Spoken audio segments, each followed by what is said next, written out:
Assalamu alaikum tusbur da Nijar. Wannan fotuna ministan harkokin hulɗa da kasashen wajen Nijar ne ya karbi tawagar ƙasa Algeria. Lalle a ranar Laraba 7 ga watan Fabrairu ma'ana le 7 Fabrairu 2024 mai girma ministan harkokin hulɗa da kasashen wajen jamhuriyar Nijar Bakariya Usangarai ya yi wani ganawa da tawagogin ƙasa Algeria wanda suka kawo ziyara aiki, inda suka tattauna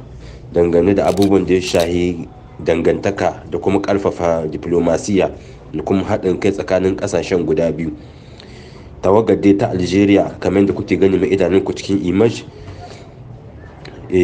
sun gana domin Nijar da Algeria a ƙarƙashin wata kulawa ta wata ƙungiya da za su ci gaba da yin aiki tare,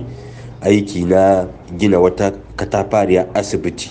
da za a ginawa a cikin yankin Cirozorin na jihar Agadez, da kuma wani aiki na gina wata katafariyar asibiti mai zaman kanta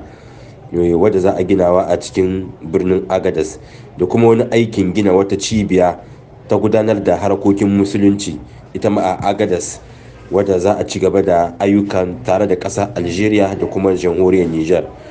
Sannan kuma za a samu wata headquarter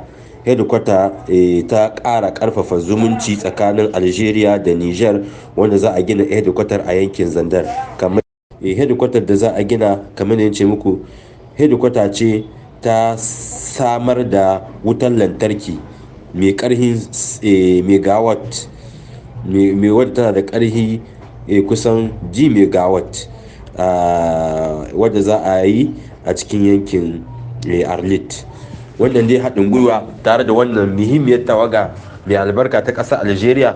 wadda suka zamna tare da ministan harkokin hulɗa da ƙasashen wajen jamhuriyar Nijar. Kuma dukkan wannan abubuwa da za a gina, ita Algeria ita ce za ta ginawa domin ƙara ƙarfafa dangantaka da kuma zumunci, da kuma ƙara ƙarfafa alaƙa tsakanin ƙasashen guda biyu, da kuma yin aiki tare da juna. Kamar yadda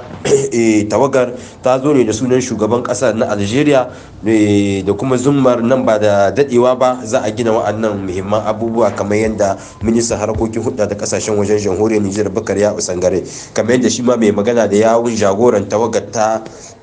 ministocin ƙasar Algeria suka bayyana.